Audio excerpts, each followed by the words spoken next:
कांग्रेस के leader x mayor Ganesh वलकरी और social activist Chandrashekhar Hiremath ने बीजेपी पार्टी को ज्वाइन किया। चंद्रशेखर हिरेमठ ने बताया कि बीजेपी पार्टी हमेशा से पब्लिक के इश्यूज को सॉल्व करती है और ऐसे कई इश्यूज है जिसको बीजेपी पार्टी ने सॉल्व किया है, और कहा कि आने वाले असेंबली इलेक्शन में भारी वोटों से बीजेपी को जीत हासिल होगी और कर्नाटक में फिर से बीजेपी की सरकार बनेगी। इस मौके पर बीजेपी के लीडर बीजे पाटिल, अप्पू गौड़ा पाटिल, शशील नमोशी के अलावा और भी बीजेपी के लीडर्स मौजूद थे।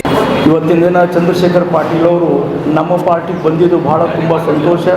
ಅವರು ನಮ್ಮ ಮಿತ್ರರಾಗಿದ್ದರು, ಮೊದಲು ನಮ್ಮ BJP ಪಾರ್ಟಿ ಒಳಗೆ ಇದ್ದರು, ಸಾಕಷ್ಟು ಕೆಲಸಗಳನ್ನು ಮಾಡಿದ್ದಾರೆ ಮತ್ತು ಬೈ ಎಲೆಕ್ಷನ್ದಾಗ ಖರ್ಗೆ ಅವರ ಎಲೆಕ್ಷನ್ದಾಗೆ ಅವರು ಭಾಳ ಸಾಕಷ್ಟು ಕೆಲಸವನ್ನು ಮಾಡಿದ್ದಾರೆ। ಅದಕ್ಕೆ ಅವರು ಬಂದಿದ್ದಕ್ಕೆ ನಮಗೆ ಭಾಳ ಸಂತೋಷ ಇದೆ।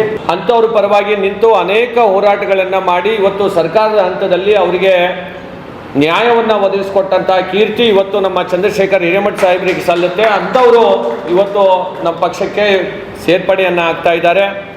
ಅದೇ ರೀತಿ ನಮ್ಮ ಯುವ ಮುಖಂಡರು ಕಲಬುರಗಿ ನಗರದ ಇತಿಹಾಸದಲ್ಲಿ ವಲ್ಕೇರಿಯವರ ಫ್ಯಾಮಿಲಿ ಅಂತಂದರೆ ಅವರ ಕುಟುಂಬದಲ್ಲಿ ಇವತ್ತು ಸತತವಾಗಿ ಕಾರ್ಪೊರೇಟರ್ ಅಷ್ಟೇ ಅಲ್ಲ, ಮೇಯರನ್ನು ಕೂಡ ಇವತ್ತಿನ ದಿವಸ ಆಗಿರುವಂಥದ್ದು।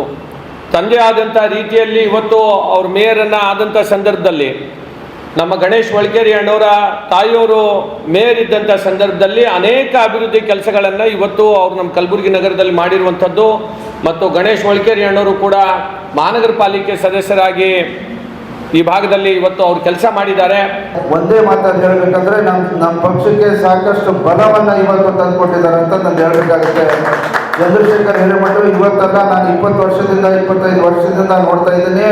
ಅದು ಅಳನ್ ಶುಗರ್ ಫ್ಯಾಕ್ಟರಿಯ ವಿಷಯವಾಗಿರಲಿ, ಬೀದಿ ವ್ಯಾಪಾರಿಗಳ ಸಂಘದ ಒಂದು ಹೋರಾಟವಾಗಿರಲಿ ಅಥವಾ ಕಬ್ಬು ಬೆಳೆಗಾರರ ಸಮಸ್ಯೆ ಆಗಿರಲಿ, ಎಲ್ಲ ಒಂದು ಹೋರಾಟದಲ್ಲಿ ಆಮೇಲೆ ವಿಶೇಷವಾಗಿ ದಿನಗೂಲಿ ನೌಕರದಾರಿಗೆ ಅವರಿಗೆ ಆ ದಿನಗೂಲಿ ನೌಕರದಾರಿಗೆ ಕನ್ವರ್ಟ್ ಮಾಡಿ ಅವರಿಗೆ ಸರಿಯಾಗಿ ಸಂಬಳ ಸಿಗುವಂತ ಒಂದು ಕೆಲಸ ಯಾರು ಮಾಡಿದಾರೆ ಅಂತಂದ್ರೆ ಅದು ಚಂದ್ರಶೇಖರ್ ಹಿರೇಮಠ ಮಾಡಿದ್ದಾರೆ ಅಂತ ಅವ್ರನ್ನ ನೋಡ್ತಾ ಇದ್ದೀನಿ। ಹೋರಾಟ ಮಾಡ್ಕೊಂಡು ಬಂದಿದ್ದಾರೆ। ಕೆಲವೊಂದು ಸಂದರ್ಭದಲ್ಲಿ ನಾವು ಅವ್ರು ಕಲ್ತಿದ್ದೀವಿ, ಕೆಲಸಗಳನ್ನು ಮಾಡಿದ್ದೀವಿ, ಅವರಿಗೂ ಇವತ್ತು ಇಲ್ಲಿ ಸೇರ್ಪಡೆ ಆಗ್ತಾ ಇದ್ದಾರೆ। ಅದಕ್ಕೆ ನಾನು ತುಂಬ ಖುಷಿ ವ್ಯಕ್ತಪಡಿಸ್ತೇನೆ। ನಾನು ಕಾಂಗ್ರೆಸ್ ಪಾರ್ಟಿಯನ್ನು ತೊರೆದು ಇವತ್ತು BJP ಪಾರ್ಟಿಗೆ ಸೇರ್ಪಡೆ ಆಗ್ತಾ ಇದ್ದೇನೆ। ಅದರ ವಿಷಯ ಬಗ್ಗೆ, ಸೇರ್ಪಡೆ ಆಗಿರೋದ್ರ ಬಗ್ಗೆ ಮುಂದೆ ಒಂದು ಪ್ರೆಸ್ ಮೀಟ್ ಮಾಡಿ ಸಂಪೂರ್ಣವಾಗಿ ಮಾಹಿತಿಯನ್ನು ಕೊಡ್ತೇನೆ। ಇವತ್ತಿನ ದಿವಸ ಹೇಳಲಿಕ್ಕೆ ಇಷ್ಟಪಡ್ತೇನೆ, ಯಾವುದೇ ಪಾರ್ಟಿಲಿದ್ದರೂ ನಿಷ್ಠೆಯಿಂದ ಕೆಲಸ ಮಾಡಿದ್ದೀನಿ। ಕಾಂಗ್ರೆಸ್ಸಲ್ಲಿದ್ದರೂ ನಮ್ಮ ತಂದೆಯರು ಹಿಡ್ಕೊಂಡು, ನಮ್ಮ ತಾಯರು ಹಿಡ್ಕೊಂಡು ನಾವು ಕೂಡ ನಿಷ್ಠೆಯಿಂದ ಕೆಲಸ ಮಾಡಿದ್ದೀವಿ। ನಾನು ಮಹಾನಗರ ಪಾಲಿಕೆ ಇದ್ದಾಗ ಚಂದ್ರಶೇಖರ್ ಪಾಟೀಲ್ ಸಾಹೇಬ್ರನ್ನ ನಾನು ನೆನೆಸ್ಕೊಳ್ಬೇಕಾಗತ್ತೆ। ಅವ್ರ ಜೊತೆಯಲ್ಲಿ ನಾನು ಹೋದಾಗ ನಮ್ಮ ನಗರದ ಕೆಲಸಗಳನ್ನು ಯಾವಾಗಲೂ ಇಲ್ಲ ಅಂದಿಲ್ಲ, ಗೌಡರು ನಮಗಾಗಿ ಯಾವಾಗಲೂ ಕೆಲಸವನ್ನು ಮಾಡಿದ್ದಾರೆ। ಪಾರ್ಟಿ ಯಶ ಆಗಲಿ ಯಾವುದೇ ಯಶ ಆಗಲಿ ಎತ್ತಿಲ್ಲ, ನಮ್ಮ ಜೊತೆಯಲ್ಲಿ ಆತ್ಮೀಯತೆಯನ್ನು ಕೆಲಸ ಮಾಡಿದ್ದಾರೆ। ಅದೇ ರೀತಿ ಅಂದು ಅವರು ಒಂದೇ ಮಾತು ಹೇಳ್ತಿದ್ರು, ಸರ್ ಅವರು ಹಿರೇಮಠ ಸಾಹೇಬ್ರದೊಂದು ಕೆಲಸ ಮಾಡಿರಿ ಬಡವ್ರದ್ದು ಅಂತೇಳಿ। ಈ ರೀತಿ ಆತ್ಮೀಯ ಸ್ನೇಹ ಇಲ್ಲಿದೆ। ಈಗ ಕಾಂಗ್ರೆಸ್ ಬಗ್ಗೆ ನಾನು ಹೆಚ್ಚಿಗೆ ಹೇಳೋದಿಲ್ಲ, ಬೇರೆ ಸಂದರ್ಭದಲ್ಲಿ ಹೇಳ್ತೀನಿ। ಇಷ್ಟೇ ಹೇಳ್ಬೋದು, ಕಲಬುರಗಿ ಜಿಲ್ಲೆ ಕಾಂಗ್ರೆಸ್ ಇದ್ದಿದ್ದು ಎಲ್ಲ ಮಲ್ಲಿಕಾರ್ಜುನ್ ಖರ್ಗೆ ಅವ್ರ ಕಂಟ್ರೋಲ್ನಲ್ಲಿ। ಅವ್ರು ಯಾರಿಗೆ ಏನು ಮಾಡಬೇಕು, ಗೆಲ್ಲಿಸ್ತಾರೋ ಸೋಲಿಸ್ತಾರೋ ಅವ್ರ ಪಕ್ಷದಾಗ, ಎರಡೂ ಅವ್ರಿಗೆ ಗೊತ್ತಿದೆ। ಆದರೆ ಭಾರತೀಯ ಜನತಾ ಪಕ್ಷದಲ್ಲಿ ಆ ಥರ ಇಲ್ಲ, ಎಲ್ಲರೂ 9 ಸ್ಥಾನ ನಾವು ಗೆಲ್ಲುವಂಥ ಒಂದು ತಯಾರಿಯಲ್ಲಿದ್ದೀವಿ। ನಮ್ಮ ರಾಮ್ ಮಾರ್ಕೆಟ್ ಇಶ್ಯೂ ನಮ್ಮ ಸುಭಾಷ್ ಗುತ್ತೇದಾರ್ ಅವರು ಹೇಳಿದರು, ಆ ರಾಮ್ ಮಾರ್ಕೆಟ್ನಲ್ಲಿ ಅವರೆಲ್ಲ ವ್ಯಾಪಾರಸ್ಥರು ಕಂಗಾಲಾದಾಗ ಒಂದೇ ನಿಮಿಷದಲ್ಲಿ ಅದು ಮುಗಿಸ್ತೀನಿ ವಿಷಯ, ಯಾಕಂದರೆ ಅದರಲ್ಲಿ ಭಾಳ ಅರ್ಥಪೂರ್ಣ ಇದೆ। ನನಗೆ ಅವ್ರು ಕರೆಸಿದ್ರು, ನಾನು ವೇದಿಕೆ ಸಮೀಪ ಬಂದಾಗ BR ಪಾಟೀಲ್ MLA ಇದ್ದರು, ಫೋನ್ ಮಾಡಿ ಹೇಳಿದ್ರು, ಹಿರೇಮಠ ಬಂದಂದ್ರೆ ನಾನು ನಿಮ್ಮದು ಅದು ಏನೂ ಸಪೋರ್ಟ್ ಮಾಡಲ್ಲ ನೋಡಿರಿ, ಹಿರೇಮಠಗೆ ಅಲ್ಲಿ ಮಾತಾಡೋಕೆ ಅವಕಾಶ ಕೊಡಬೇಡ್ರಿ, ಅಲ್ಲಿ ಬರಗುಡಿಸ್ಬೇಡ್ರಿ ಅಂದರು। ಸರಿ ಅಂತೇಳಿ ನಾನು ವ್ಯಾಪಾರಸ್ಥರಿಗೆ ಹೇಳಿದೆ, ಯಾರಿನಿಂದ ನಿಮ್ಮ ಕೆಲಸ ಆದ್ರೆ ಸಾಕು, ನೀವು ಮಾಡ್ಕೊಳ್ಳಿ ಅಂಥೇಳಿ ನಾನು ವಾಪಸ್ ಹೋದೆ। ಮುಂದೆ BR ಪಾಟೀಲ್ರು ಅವ್ರಿಗೆ ಏನೇನೋ ಮಾಡಿ ಆಕ್ಷನ್ ಆಗಿ ಎಲ್ಲ ಟೆಂಡರ್ಸ್ ತುಂಬಿದಾಗ ಅವಾಗ ವ್ಯಾಪಾರಸ್ಥರು ಕಣ್ಣೀರು ಹಾಕಿ ನನ್ನ ಹತ್ರ ಬಂದರು। 3 ದಿನ ಟೈಮ್ ಇತ್ತು, ಅದು ನಾನು ಮಾಡಿದ್ದೀನಿ ಅಂತ ಹೇಳೋದಿಲ್ಲ, ಆ ಭಗವಂತನ ಆಶೀರ್ವಾದ ನನ್ನ ಮೇಲಿತ್ತು ಅಂತೇಳಿ ನಾನು ಚಾಲೆಂಜ್ ಕೊಟ್ಟೆ। 3 ದಿನದಾಗ ನಿಮ್ಮದೆಲ್ಲ ಸ್ಟೇ ಸ್ಟಾಪ್ ಮಾಡಿ ನಿಮ್ಮ ವ್ಯಾಪಾರಸ್ಥರಿಗೆ ಬದುಕಲಿಕ್ಕೆ ಅವಕಾಶ। ಅವಾಗ ದೀಪಾವಳಿ ದಸರಾ ಸಮೀಪ ಇತ್ತು, ಭಾಳ ಸ್ಟಾಕ್ ತಂದಿದ್ರು, 250 ಅಂಗಡಿಗಳಿಗೆ 3 ದಿನದಲ್ಲಿ ಆ ಭಗವಂತನ ಆಶೀರ್ವಾದದಿಂದ ನಾವು ಉಳಿಯುವಂತೆ ನಾನು ಮಾಡಿದೆ। ಕೈ जनपर इश्यूज उठा के मैं होराट करने वाला आदमी है, लेकिन मैं जब भी कोई इश्यू उठा करे तो उसको सरकार तक पहुंचने का काम भारतीय जनता पार्टी ने करे। हमारा जो 23,000 लोगों को परमानेंट करने का पार्टी कोई रहे तो भारतीय जनता पार्टी, हमारा ग्राम पंचायत का 50,000 लोगों को मिनिमम वेजेस दिलाने का पार्टी कोई रहे तो भारतीय जनता पार्टी।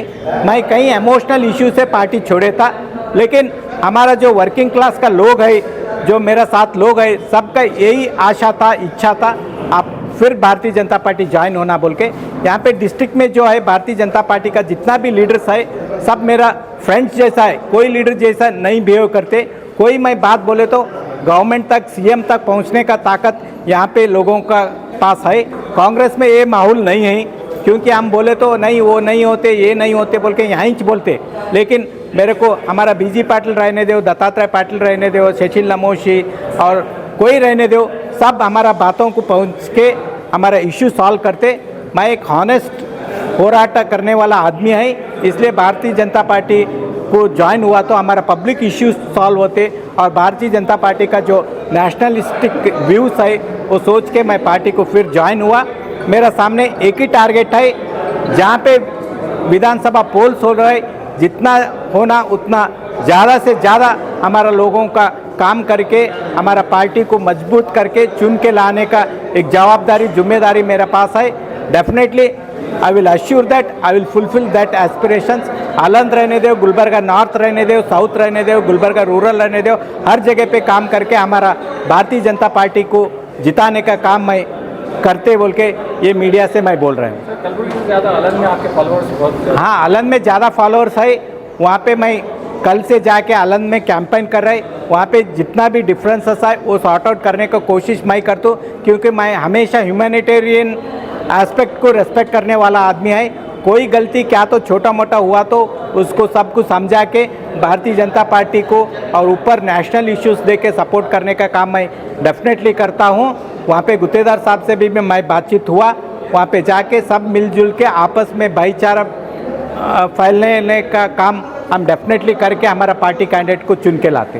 आप एक एस्पिरेंट भी वैसे थे, आप किसी भी पार्टी में नहीं, मैं एस्पिरेंट था, लेकिन प्रैक्टिकल पॉलिटिक्स करता हूँ मैं सोचे, क्योंकि हम ऐसी ठहरे तो चुन के आने का ताकत अभी भगवान मेरे को नहीं दिया, इसलिए आई हैव टू सपोर्ट। मैं क्यों सपोर्ट कर रहे बोले तो मेरा ऊपर लाखों लोगों का उम्मीद है, हिरेमठ साहब से काम होते बोल के, वो लोगों का उम्मीद लेके भाई विनिंग पार्टी को ज्वाइन होना ही पड़ता, क्योंकि पब्लिक एस्पिरेशन फुलफिल करना मेरे जिम्मेदारी है। इसलिए मैं भारतीय जनता पार्टी ज्वाइन हुआ। वहाँ पे कई इश्यूज सॉल्व करने का ताकत ये लीडर्स मेरे को दिया।